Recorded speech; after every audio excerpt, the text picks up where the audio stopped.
Hey, y'all. As a growing family, my husband and I love game night, especially when it's Wayfair edition. Let's do it.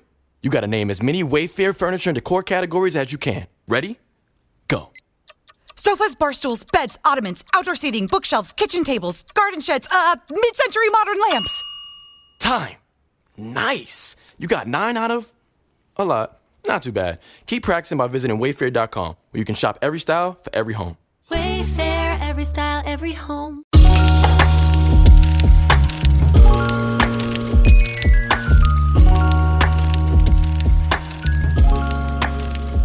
This is Stephanie Diaz de Leon. This is Omar Waheed. And this is Rob Chappell. And it's 365 Amplified. And today's hand gestures to tell me it's time to speak were not really visible. Like it was kind of like a gentle suggestion. It was sort of like, if you would like, it was rather passive aggressive. Be direct. I'm from the West Coast. I point at you, I get yelled at. No, I don't point at you, I get yelled at. I just said it's interesting the way you tell us it's time to go. Like we have a beat to you, like whether you realize it or not. You know you're a drummer because like everything, like motion cues, there's a beat to it. You're on the beat. Fostering independence in us to start doing He's it ourselves. empowering us, but we can't go until he tells us because it's like he can get the background noise or whatever else. Yep. See, I listen. I know what you're doing. We've been trained. I know. And he's trying to break that training to train us to do something else. And I can only be scared. Rob is trying to push past white privilege in all the ways that he can. Yep. And empower us to go when we're ready. Thanks, Rob. Mm-hmm. It is January 16th, 2026, which is the 27th birthday of our oldest kid. It is. Happy birthday, Tyrion. He's 27. 27. You're old. Yeah. And so am I. I told somebody that Tyrion was turning 27, and they laughed at me. We're like, oh, my God, you're old. Yeah. I was like, first of all, do I look it? Second of all, how dare you? I'm not going to answer. Yeah, never answer those questions. But Rob does, yes. Yes, I look old. A little bit more than I do, but I look it too.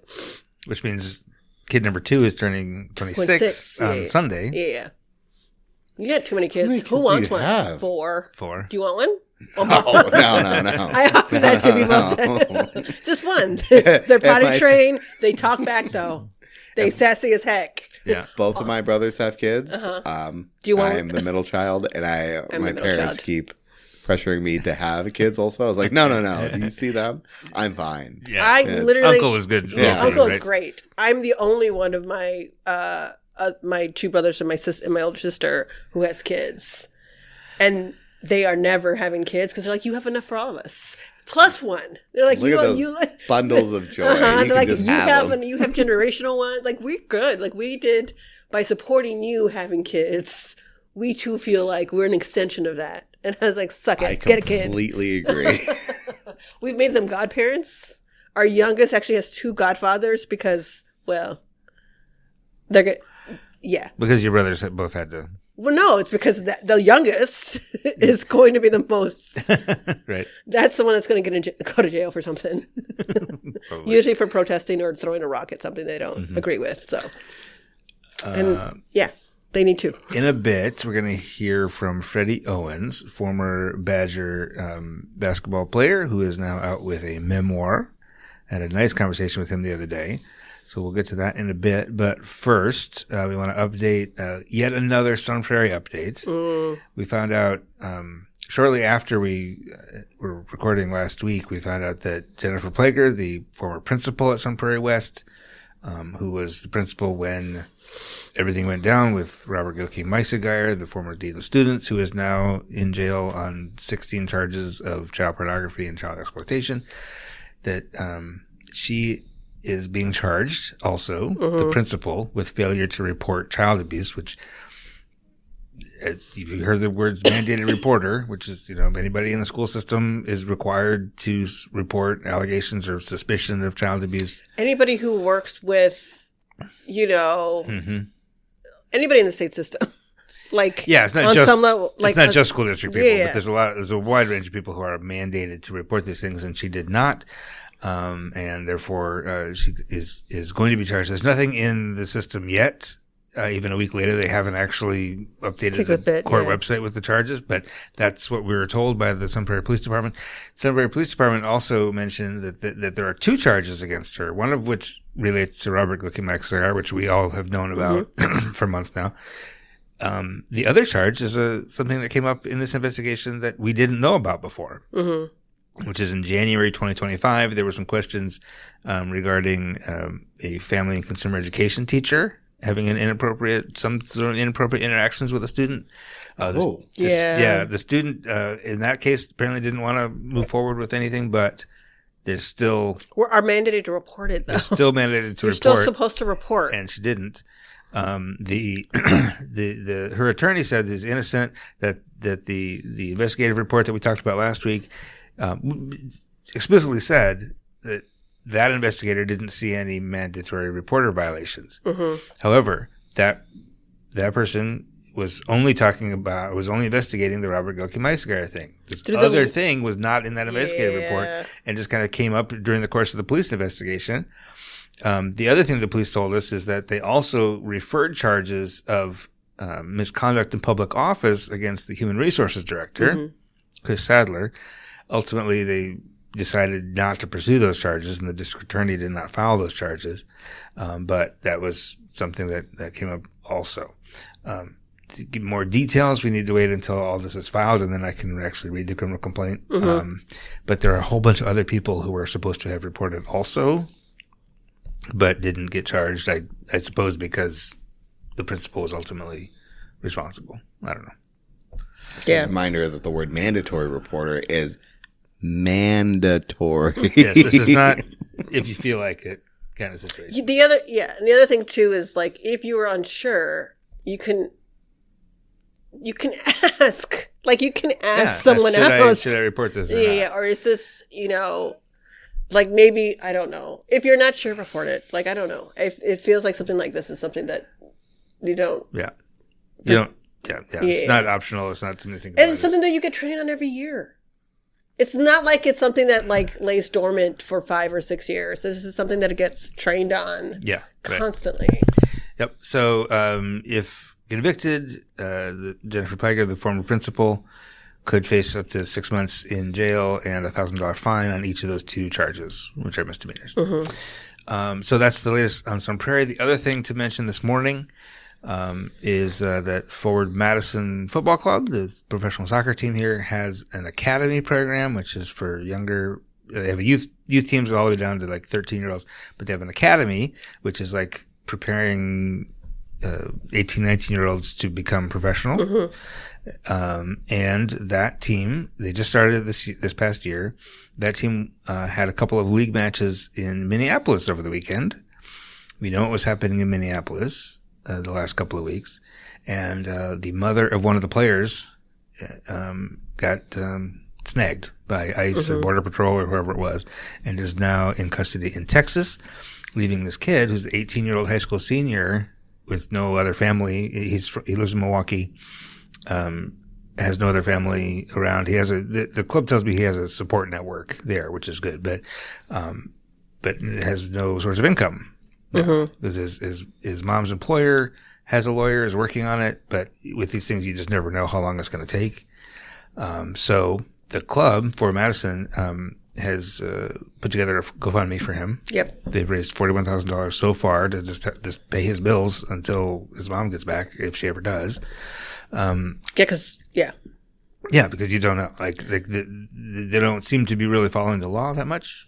There's sometimes laws in these spaces are, they're able to like play in the gray with them. Yeah. Sometimes. Yeah. This is just, absolutely just ignoring it and pretending it doesn't apply right. to the way that they feel like they are governing or, I'm told that she has a valid work visa. It doesn't matter. I've had family who had legal work visas who have been removed from the country. And they can just like leave you sitting there for 3 months while they decide that your valid work visa is actually valid.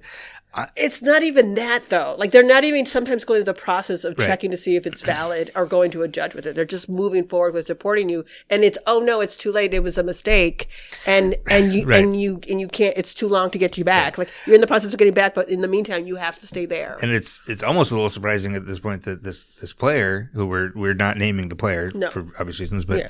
that he's a citizen but didn't get detained. Like, that's kind of Well, because if he was born, if he's a U.S. citizen that was born here, that would get them in more trouble. right, but that hasn't stopped them in other situations. No, but that gets them into more legal trouble, and I think Right, okay. so that's harder to negotiate, and it's just harder to negotiate But for them. talking to the club, they're the Aaron Holbein is the director of the academy. I talked with him this morning. I got a quote from Connor Colloya, the boss of the club, and it's just remarkable how the club has just decided to stand behind this kid, and but also the community around the club, the other families in the academy, and the fans and supporters have all chipped in money, but also have been like, he can come stay with us if we need to. I know a lawyer if you need a lawyer, and I mean they have a lawyer, but like the soccer community has really rallied around this kid, and the club should rally around him. Look, we have as even though that we are maybe an organization that we're talking about, and said it does not mean that you don't have a civic responsibility for this. Right. I appreciate and commend that they are doing this, and I challenge them to think about these things not through the lens for I'm sure they wanted to make sure that people would be safe if they went to Minnesota, right? In terms of the violence that had happened there, what they didn't consider was would a parent or a family member or one of our players get picked up? And I don't think they asked themselves that question because they never had to. Because it wouldn't happen to us, but the violence might get in the way. Like there might be protesters or something like that we might encounter that we have to be mindful of and careful of. They only thought about the safety in a very narrow lens. And I challenge you to think bigger, because there is a responsibility here when you ask these kids and these families to participate and sort of not realize their current experience of this world and space and the places that we're asking them to go to compete. We have a responsibility in in thinking bigger and thinking, realistic about what people are going through and what they might encounter. And I don't think they thought that way. I don't think it's a necessarily, something that is, easy to think that way. It's not, it's not inherent in us, right? Like your experience and my experience with things, considering our kids and stuff. There are things that you are not thinking about that I have brought to you that you're like, well, why would that? How would that? And I'm like, I'm telling you, this is our experience. It will be our experience, right? And it's not that you wouldn't think that way or you don't want to. It's just not inherent in you yet. It's because you haven't had to experience that at all, or live around people who've had to experience this before and stuff like that too. And and I'm sure the mother didn't think it would happen either, because we're part of a soccer club, and and it sucks to have to think that way, but you have to think that way. I guess, yeah. And there's no way they were targeting this mom. No, it doesn't matter. It doesn't. They saw a Mexican-looking person. But understand that where I grew up, nobody was targeting me when I was riding on my bike, but I still got stopped. Right. Right? Right. Like, since I was a little kid, I got stopped all the time because I lived in the border, and they would double check and they would talk to me in Spanish. And I was smart enough to answer in English with my Cali girl accent. And then they would let me go because they realized real quick. Let's hear the accent. And when I was little, my accent was the Cali girl accent and not the way I spoke Spanish. Like, that was what was natural to me. But I knew to get that Cali girl West Coast accent out, because then they would let me go, or they would oh yeah, we've talked to you before, right? But I would get, just because I was at the 7-Eleven or because we were riding our bikes around in the parking lot, nobody was targeting us, right? But we knew that we were going to get stopped, and it always happens that we get stopped, and that sucks. But we have to prepare those things and acknowledge that those things are going to happen. Yeah. So anyway, that story's up at Madison365.org with a link to the GoFundMe if you wanted to contribute, and we'll have updates as they become available. Last thing before we go to the interview, Omar, Big Brothers Big Sisters has a big thing happening. Yes, and less morbid news. Yeah. Big Brothers Big Sisters of Dane County is celebrating its 60th anniversary. With that anniversary, they're inviting all their alumni back, their bigs and their littles, to come back and share their stories and hopefully inspire the next generation of bigs and littles. Yeah, that's awesome. It is nice. Yeah. I did get to talk to Travis Beckham. If you don't know, Badgers Hall of Famer and former New York Giants tight end. He's a big. He's been involved in the program and he's loved it. He shared a story about him and his little, who is 10 years old. And his favorite part was kind of the little things you don't realize. NFL player, definitely made a lot of money. He likes to go out to eat a lot. And one of the first times he met up with his little was to go out to eat. And his little decided to try to clear the table for the server. I was gonna say. and the server was like, "Oh no, honey, that's my job." And Travis was just like, "Oh, I don't think he's been out to eat very much before." Right. But his kindness to shine through right away, and that was something that made him happy and made him understand that this is why he does what he does to mentor these youth. So that's just one of many stories across 60 years. They're also going to make a documentary style video. Oh, cool. With the first little they actually ever had. Oh, that's awesome. He is still around. His name is Jim Rose, and it's going to go look at the history of Big Brothers, Big Sisters of Dane County. Cool. That is cool. All right. And that story is also up at madison365.org. We're going to take a short pause, and we'll be back with Freddie Owens.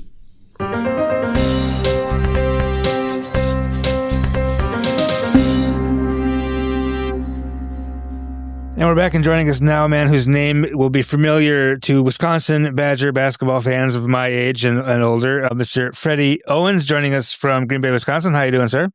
I'm doing good. And yourself? I'm doing great. Thanks for giving us the time. As I mentioned, everybody that I've mentioned that I was going to talk to you has been Badger fans who have gone like, "Oh, really? Oh, Freddie? Oh, wow. Okay." So people remember you. That's the good news. But the reason we're talking today is 25-ish years after leaving the Badger basketball program, you are out with a memoir that's coming out in a few weeks called Echoes of Stark Park, looking back on your days in Milwaukee and in Madison. And so we're just catching up with you, and so folks can be ready to read your memoir in a couple of weeks. Let's start just where you're at now. You're in, living in Appleton, teaching in Green Bay. Tell us how's life for you right now? Life is good. I'm fortunate to be the recipient of newfound time that I have on my hands now that I'm retired from coaching. So been taking up a lot of different hobbies, landscaping, writing a book. Yeah, and spending time with my almost 3-year-old son and my wife, awesome. And living the dream. All right, man. And you spent the last couple of decades kind of all over the place, right? Primarily coaching basketball, kind of all over the place, right? Yeah. My wife and I have lived in 10 different states in about 19 years. So we've been all over, out east, out west, almost down south. And then obviously with our Midwest roots being here in Wisconsin. So we got every part of the state, just every part of the country just about covered. Just about covered. I mean, and you did a stint at UW Green Bay, right? Yes. Yep. Green Bay for 3 years. And that's what brought us back to the home state. And here we are. And it's home state for you. You are from Milwaukee, right? Yes. Yep. Milwaukee, Wisconsin. Talk a little bit about your upbringing there and your sort of your basketball roots and what Stark Park means to you. Yes. Yeah. So born and raised in Milwaukee, very supportive family, structured community type environment. But the unfortunate piece is being on the north side of Milwaukee and growing up in that area, very high crime rate, poverty, drugs, gangs, things of that sort growing up in Milwaukee in the 80s and 90s. But, we had a lot of community, a lot of family, a lot of positive things that came out of, that part of Milwaukee and the community as well. And I was fortunate to have family members, parents, even other people's parents, friends. And, as they say, it takes a village. And definitely was fortunate enough to be a part of a community that helped raise, shape, and mold me into the man that I am today.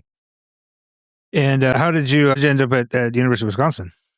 Ended up at the University of Wisconsin through an opportunity at one of their elite camps. I was getting recruited at the time by a lot of low and mid-major colleges throughout the country, and I was playing basketball in Milwaukee, Washington High School that summer going into my senior year, and went to their camp and played well, and was fortunate enough to walk out of there with a scholarship offer. And it was kind of crazy because Wisconsin was always a school that I wanted to go to growing up. As a young kid, I watched Tracy Webster and Michael Finley and Rashard Griffith, watching those guys on TV, and I've always had a dream of playing at the University of Wisconsin, and I was very fortunate that it worked out. And what was your first season there? What year was it? 2001 was my first season. So my freshman year, they were a year removed from the Final Four run. I remember it was 2000 when they beat Arizona and went to the Final Four. So you were right in the middle of that awesome period. And then you ended up winning 3 conference titles. Yes, 3 conference titles, and was very fortunate enough to be on some really good teams and to play for some really good coaches. And I wouldn't trade it for anything. A lot of good lessons learned on and off the court. And you hit a pretty big shot to get to the Sweet 16, if I remember right. Yeah. Is that one of those things you like relive in your memory all the time? Yeah, it's pretty cool. There's not a month that goes by where I'm not having a conversation with somebody about that shot. And the whole thing of it all is that it's great to be able to be a part of a moment where it created so much joy in the heart of someone else. Let's talk a little bit about the book. What prompted you to even want to take on I write for a living and I've never been able to put together a book. So what even prompted you to try to take that on? Yeah, it just kind of came as an idea, as a legacy piece for my son. Okay. Both of my parents are deceased, and as a middle-aged man, I have a lot of unanswered questions. I thought I knew my parents, but the more I started peeling back the layers, realized that I didn't know them as well as I thought. And there's a lot of unanswered questions there for me that I can't get answered from them specifically. Right. So being an older parent, I started thinking more about legacy and more about my son, and decided that, I didn't want that for my kid. I want him to be able to have something in writing that he can refer back to throughout all the different phases of his life, and kind of use that as a guiding force in how he lives his life. And at what point did you realize it was going to be more than that, and something you'd actually want to share with the world? But when I started writing it, the deeper I got into the book, I started realizing, a lot of the experiences that I went through and had up to this point in my life could be used in a positive way to help somebody else, especially coming from a rough area, a household where things were pretty unstable growing up, around a lot of things that were going on negatively with poverty, crime, drugs, gangs, things of that nature. Just kind of wanted it to be something where someone could read it and realize that they don't have to let their circumstances define who they are and where they're headed in life. Mm-hmm. And when you first reached out to us about this book, and I appreciate that you did, you mentioned one of the things that you kind of tackle in the book is being a Black athlete on campus in Madison. You didn't really elaborate much on that, so you want to now. Like, what was that experience like, and what did you feel like you had to work through in the book? It was definitely a different experience for me, especially being from the inner city, north side of Milwaukee. Yeah. I hadn't had a lot of interaction with people from different backgrounds up to that point. Mm-hmm. So when I got on campus, it was definitely a bit of an adjustment period. But the great thing is that, the campus was very vibrant, full of people from all walks of life, and everybody was very welcoming. And, I learned a lot about people from different cultures and different parts of the country and different parts of the world. And, it helped shape my perspective, definitely going forward. And, those are things that are helping me even to this day. Do you feel like you had as a student athlete, had a different experience maybe than just like a Black kid who's just there just for classes? Yeah, definitely. Because sports helps build that bridge, with people from different backgrounds. Once you're, on that athletic field or on the court, you're all trying to achieve the same goals. You're all striving to be better and get better and come together as a team to win championships and have a good experience. So, sports and being an athlete is definitely a different experience. Being a black kid from the inner city going on a campus like Madison that's predominantly white. Right. I mean, we're. I don't know if you were how aware you were of it at the time, but that when you were there, it was also a year removed from when they had to Photoshop a black kid onto the brochure. Oh yeah, I remember that. Yeah, I remember that vividly. So still not the most diverse campus, but encouraging to hear you had a pretty decent experience at least. Yeah, definitely. Wherever you go, especially if you're a person of color, you're gonna have some instances where it may be few of you, or it may not be a lot of people that look like you. The overall theme is that as long as you're around good people who are willing to learn from each other, that's all that matters. Because relationships is everything. No matter what walk of life you're from, no matter what color your skin is, if we can all come together and learn from one another, that's what it's all about at the end of the day. And what's the significance of Stark Park? Or why is Echoes of Stark Park the title of this book? Because that's where everything began. That's the park that I grew up on in Milwaukee. And if it wasn't for that park and the friends that I made on that park and the relationships that I built on that park, I don't know where I would be standing today. There's a lot of people that I know and a lot of friends that I know that went one direction and, things didn't end up too well for them. Well, that park kept me from going that direction because I was able to use basketball sort of as my coping mechanism to get me to where I wanted to be and to achieve the goals that I wanted to achieve. Yeah, that's really important. Did you grow up in 53206? 53209. 209. Okay, I know that area is sort of like the most incarcerated or whatever, like highest incarceration rates, which is just. I mean, I can't imagine that. Growing up in a spot like that where you, like you say, there's two directions you can go, and to have basketball basically be the thing that steers you this way rather than that way. That's pretty impressive. That's pretty I don't know, meaningful, profound. Yeah, definitely meaningful, and I was lucky enough where I had an avenue where I had sort of an anchor that kind of held me down where it was like, okay, this is my lane. And then, more importantly, the relationships. I mean, there was a core group of friends that I had, 4 guys that, we all kept each other out of trouble. We were together every opportunity that we had and, and we were going through a lot of the same things, from an environmental standpoint. And, we were able to just kind of hold each other down and help each other through tough times. Without those guys and the relationships, I don't know where I would be standing. I honestly could say that. And understanding that you kind of started writing this book for your son, but also, for other kids of his generation. What are the key takeaways that you hope that he grows up when he's old enough to read this book? What do you hope he remembers or learns from your life? Yeah, well, first and foremost, I hope it's able to offer him guidance in every season and every part of his life, whether he's an adolescent or going into college or going into the workforce or starting a family or falling in love. I hope that he's able to sort of be able to look back and read the book and, the book provides some guidance for him in whatever it is he's going through at that point in his life. For the most part, I just hope the book encourages him to fight through tough times and to always continue to dream big and to do everything necessary to achieve the dreams that he has for himself. Now, you referred to your current situation as living the dream, right? You're living in Appleton, teaching fight and health in Green Bay.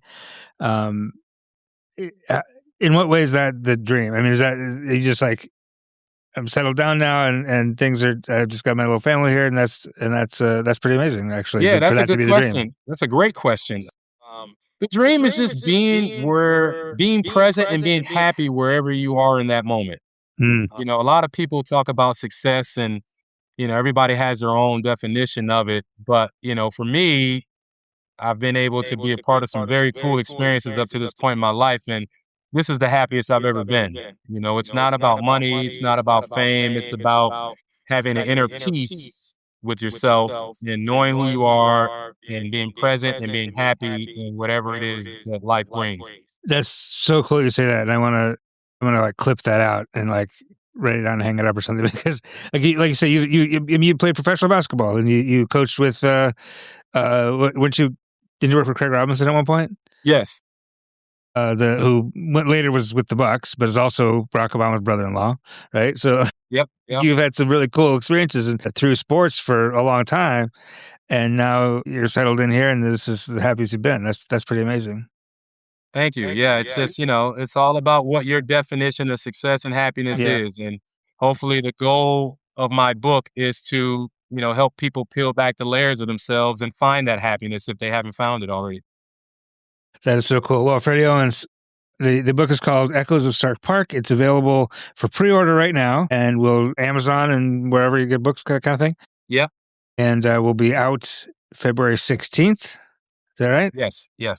And then will that show up in like bookstores and stuff, or will it be mostly just like It Amazon? will also be available at Barnes & Noble and hopefully local bookstores as well.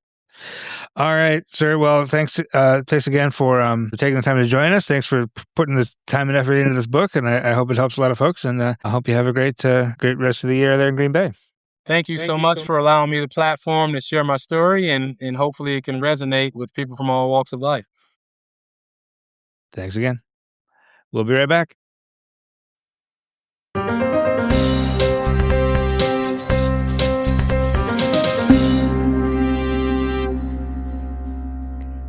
And we're back. Thank you for that interview. It was a great interview, as usual, Rob. Thank you. So here's my question. And Omar and I automatically had ideas. I have many examples now that I'm thinking about it thoroughly. But what is Rob is still pondering, and we're like, there's no way he doesn't have an answer. He just can't think of one. What is something that you embarrassingly believed for a really long time that was wrong? Something that you completely misunderstood. You misunderstood. Yeah. Go ahead. I thought you had to drop off mail to specific mailboxes. What? I don't know where I got it from. I didn't figure out how mail worked for a very long time. And then I also found out you can just leave it in your mailbox and they pick it up. So that also upset my whole understanding. Do you think you had to like walk mail to? No. His Like destination? specific mailboxes, route to specific areas. I don't know where I got that from. But I had never sent a letter. You need to go to the West mailbox. Basically, Yeah. I never understood it. And then when I also found out that you could just leave your mail at your mailbox and the mailman just picks it up, it's like, why do we have Mailboxes then? these other mailboxes, these centralized mailboxes? This doesn't make any sense. And my younger brother does still make fun of me for that. Apparently he never had this misconception. I found this out when I was an adult. I mean, that's not you. I mean, how often have I had to send a letter? Honestly, I think not until I was 19. Mm-hmm. See you. Yeah. I thought yield was like, I don't want to say it was a suggestion, but it wasn't something like you could yield. I didn't think it was a real thing. I didn't, but like the triangle yield. Yeah. Yield sign. The yield sign when you're driving, I thought it was just like, if you wanted to, you could yield, but you don't have to. A lot of people treat it like that. And I thought California rolls were legal. And a California roll, if you don't know, is when you roll through a stoplight or a stop sign. And I wasn't until I drove I started driving legally as soon as I could. Mm-hmm. And so it wasn't until I was like 21, 22 that someone finally said, because anybody in my car never thought anything different. So I thought it was just as legal as everybody else was doing it around me. And apparently it's not, until I got pulled over by a cop. And I was like, what do you mean? I rolled to stop. Same thing, almost the same thing. My mom is also from California. See? And she taught me how to drive. And you have to still do driver's ed in Iowa. So when I did that, he was like, oh, a California stop, eh? It was like, what do you mean? What do you mean? He was like, you just rolled through the stop sign. You didn't actually stop. You just kind of slowly went to go look if it was fine for you to just go. Yeah. It said that. And here's the thing. At the time that I was getting my license, we had to go through driving instructor too. And they didn't say anything either when I was doing it then. And I still got 100. I didn't think it was a big deal. I was Neither like, did I. well, my mom is from California. She taught me how to drive. He's like, well, that makes sense. Don't ever do that again. I did it. I still do it. That officer did not dissuade me because he let me go. I got no ticket, not even a warning ticket. I still do it. Yeah. The thing Safely. I have misunderstood basically my entire life is the geography of the Eastern Seaboard of the United States. I have I can't handle you. I only recently realized that New York is not directly north of New Jersey. I'm not talking to you.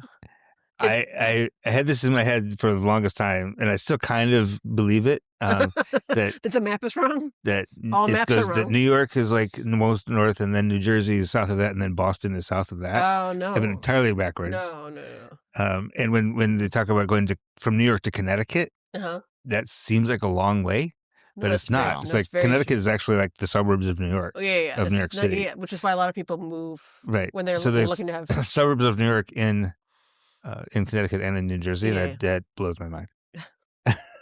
I have very little. Rob, did you learn nothing from the American Revolution? At well, the very least, where the That's part of 13 original that's part of states what helped me were. understand this. Rob, is nothing?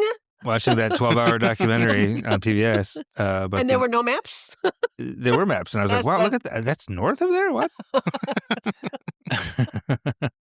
And Philadelphia kidding is me? very close to Did New you York, by the way. not take AP American History?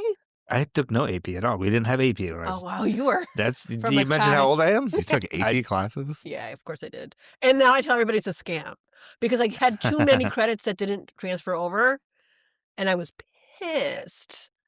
All my history and all my math ones absolutely transferred over, but like nothing else. And I was upset because I was like, wait. So I took all these, and they would only let you transfer a certain number of credits because some people could go like a year and a half ahead, and they didn't want that. They wanted you to go a semester ahead only. I was upset. So upset. I'm like, you mean I paid for this and pretended to study? I didn't study though. You had to pay for AP classes? Yeah, no AP to take the AP exam. Oh. So you can get the credit. And if you get a 4 or 5, anybody who got a 3, you really couldn't transfer that. You could sometimes, but if it was like a smaller school or something like that. But 4 and 5s you would need. I got 5s. And not that I really studied, but I didn't have to do all that extra work in high school. I had nothing. At the same time, though, Rob, you really didn't. Nope. Also, it's interestingly as we figured out when we drove to Toronto, Uh-huh. when you go through Detroit, you're actually driving south from Detroit into Canada, Yeah. which is kinda Bizarre for you. bizarre. And also, if you go see what is those? Niagara Falls? Niagara Falls, It's better to see it on the Canadian side way better than than on the New York side. side. Many such cases. There's just more to do. Yeah. And the view's better. All right, folks. That's all we have for today. Have a wonderful weekend. We'll talk again soon. 365 Amplified is produced and edited by me, Rob Chappell, and is a production of 365 Media Foundation, a nonprofit, local, independent media organization in Madison, Wisconsin. Wherever you're listening to this right now, hit the subscribe or follow button to get new episodes every Friday. And between episodes, get your latest news at madison365.org and follow us on Blue Sky, Facebook, Instagram, LinkedIn, and Threads. Wherever you get your news, we'll be there.